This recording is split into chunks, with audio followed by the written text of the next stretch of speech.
Halo guys, assalamualaikum warahmatullahi wabarakatuh. Kembali dengan Mas Randy. Nah, kita hari ini mau bikin konten yang berbeda dari biasanya. Konten kita hari ini adalah mencari cerita narasumber.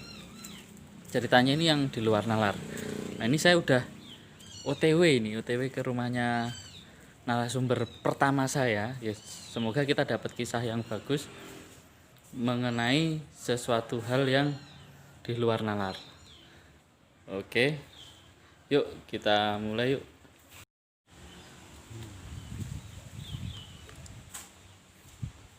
Oh, itu orangnya ada di depan rumah. Assalamualaikum. Waalaikumsalam. Pripun kabare Mbah? Sehat. Salaman sik Ben Abdul.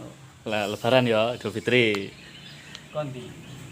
Orang ini kate budal mancing, mau berangkat mancing kok hujan, jadi mampir ke sini aja kayaknya lebih enak.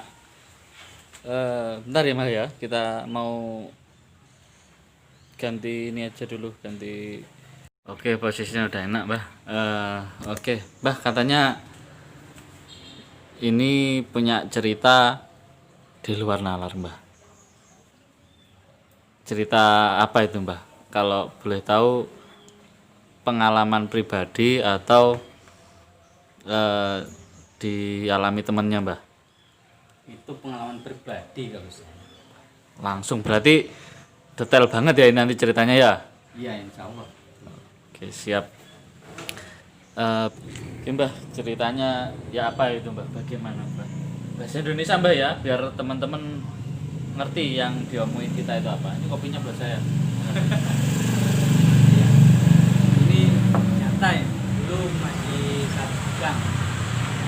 Masih bujang itu saya mengalami kisah yang satu luar biasa. Itu nyata. Saya punya teman cewek waktu itu cantik sekali. Pacarnya, Mbak? Belum. Oh. Belum pacar. Dulu nggak tahu pacaran soalnya.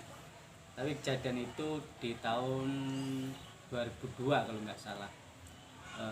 Saya punya teman, itu saya disuruh main ke rumahnya.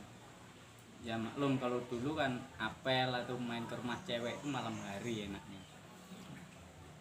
Waktu di rumahnya itu nyampe sana saya juga terkejut. Rumah itu tertutup, lampunya itu juga mati, katanya ada orangnya. Itu pertama kali ngapel ke sana? Pertama kali saya disuruh ke sana, saya main ke sana ternyata tutup, padahal baru telepon. Nyampe sana tahu-tahu tutup, lampu mati, saya panggil nggak ada, saya pulang. Besok paginya teman saya itu datang ke rumah, tanya ke saya, "Mas, kok tadi malam nggak jadi ke rumah?" Saya bilang, "Loh, tadi malam itu tutupan di rumah sampai itu lampunya juga mati." "Ada Mas, jam berapa sampai ke sana?" Saya bilang, jam waktu itu pukul 19 lah, pukul 7 malam. Masih sore ya? Masih sore. "Ada Mas, saya sama kakek nenek saya ada di rumah." Saya penasaran. Malamnya saya ke sana lagi. Lampu nyala, tapi depan gelap. Nah saat itu di depan tuh ada sesosok wanita, itu berpakaian putih, ya cantik. Saya kira yaitu anaknya tadi, teman saya tadi. Saya panggil kok nggak respon. Saya panggil nggak respon. Habis itu dia pergi gitu aja. Saya curiga. Saya masuk. Ada di rumahnya itu ada kakeknya. Kakeknya itu ngobrol sama saya. Ya biasalah. Namanya juga anak laki-laki, nyamperin anak cewek, tanya-tanya rumahnya mana, saya jawab bla bla bla bla, saya jawab. Nah ngobrol, asik ngobrol, nggak sadar waktu itu saya lihat ke atas itu tiba-tiba kaget, loh rumah ini nggak ada atapnya, kok ada orangnya.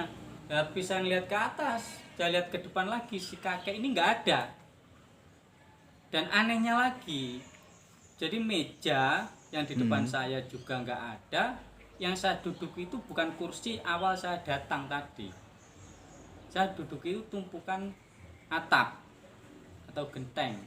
Loh, pas datang itu kelihatan jelas nggak itu yang duduknya kursi itu? Iya, waktu baru datang Hmm. itu saya lihat juga umumnya rumah lah. Ada kursi di ruang tamu itu, ada kursi meja, juga ada camilan, juga ada TV, jelas, ada listrik. Nah, hilang dan tiba-tiba keadaan itu gelap. Ya gelap nggak segitu gelap karena apa? Atapnya sudah nggak ada. Waktu itu juga bulan purnama juga. Yang saya duduki, saya lihat, saya raba itu bukan kursi yang tadi saya baru datang gitu loh. Padahal nggak pindah itu ya? Nggak pindah, sama sekali nggak pindah kemana-mana, ngobrol habis ya wis. Nah, habis itu ya namanya juga saya orang biasa ya, saya kaget juga setengah takut.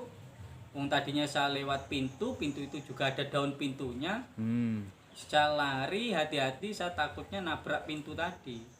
Ternyata pintu itu nggak ada juga, sudah Gawang. pintu itu sudah nggak ada, Tinggal gawangannya aja. tok itu ya? Saya itu sampai terjatuh, sampai terjungkal. Nah, untungnya motor saya masih ada. Saya langsung starter, saya pulang. Setelah itu jarak kurang lebih 3 tahun, si cewek ini telepon.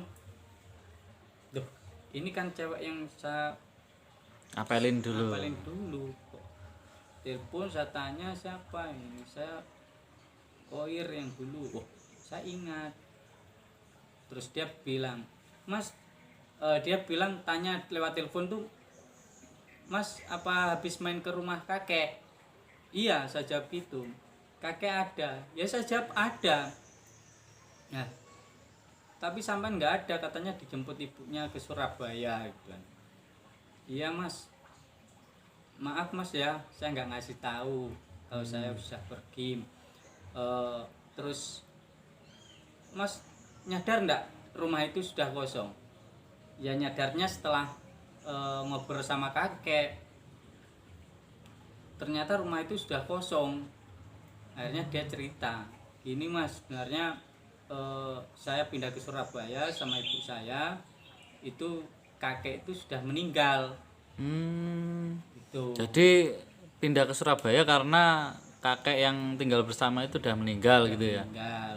Oh. Terus saya tanya, saya bilang lagi, kok di depan rumah ada cewek pakai baju Oh putih iya, yang gitu. baju putih tadi. Saya sapa diam saja, saya tanya diam saja, tiba ya pergi gitu aja wis. Itu siapa? Yaitu penunggunya Mas. Dari dulu memang sudah ada. Makanya kami pindah. Saat kakek nggak ada, kami nggak berani nempati rumah itu lagi dan dibongkar. Masnya kesana kapan? Ya masih kapan hari, belum lama. Iya Mas, kakek itu sudah meninggal sekian tahun yang lalu. Jadi yang saya temui ternyata si kakek ini sudah nggak ada. Dia bukan asli manusia, bukan. Nah, saya juga kaget kok bisa gitu loh. Sampai orang yang sudah meninggal, rumah yang sudah dibongkar, di situ saya ke sana kok masih kelihatan rumah umumnya rumah gitu kan. Nah, itu kakeknya itu untuk perawakannya seperti saat hidup apa ada wajah seram atau gimana gitu? Ya anehnya gitu, anehnya nggak seperti biasanya yang dulu saya datang, kayak wajahnya itu biasanya cerah atau ya umumnya manusia itu agak keriput, kehitaman. Saya kesana itu kok nggak begitu mandang saya kalau ngobrol itu. Pandangannya itu ke lain, bukan ke saya, nggak tahu mandang siapa.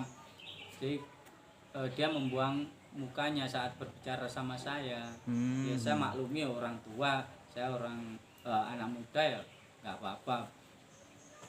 Nggak curiga ya? Nggak curiga, ya mungkin karena sudah tua, saya ngobrol seperti biasanya.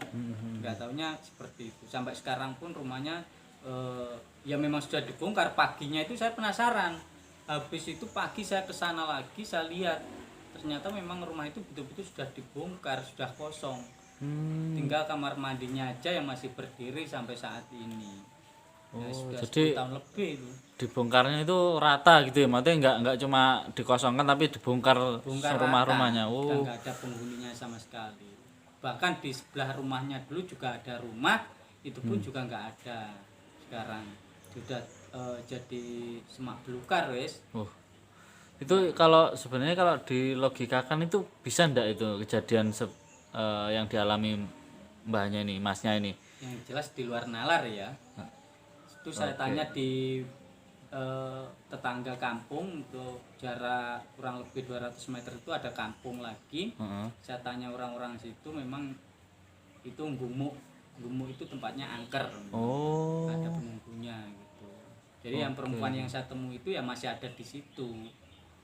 Wah, siap. Jadi kalau kita ambil kesimpulan itu peristiwa yang sebenarnya kalau dilogikakan ya enggak di luar nalar ya, soalnya Ya,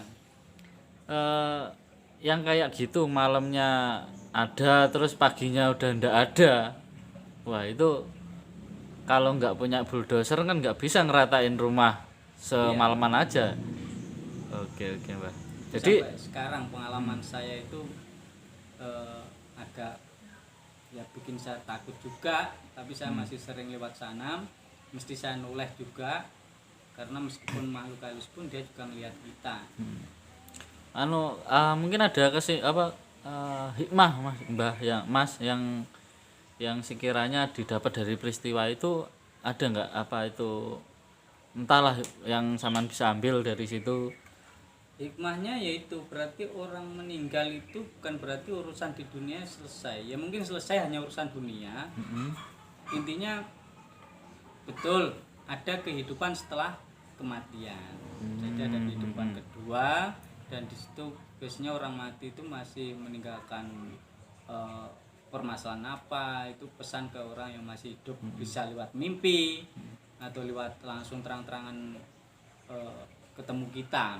Dan itu ini saya Mbak, dengerin ceritanya Mbak ini agak merinding ini.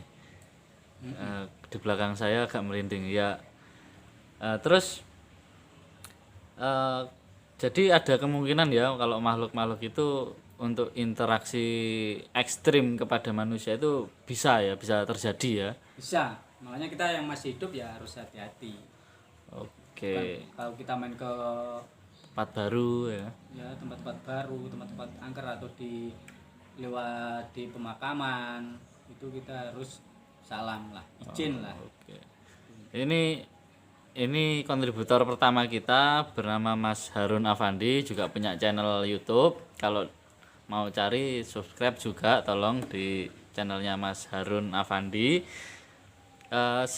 Kalau saya tanya-tanya itu kemarin bilangnya punya banyak cerita ya, tapi kita karena durasinya juga terlalu panjang kalau diceritakan semua, jadi kita bikin untuk cerita selanjutnya lain kali ya. Tapi tetap stay di channel saya, nanti akan saya usahakan mencari informasi lainnya untuk cerita dari Mbak Harun ya. Namanya Harun Afandi guys ya, jadi tolong dibantu subscribe juga.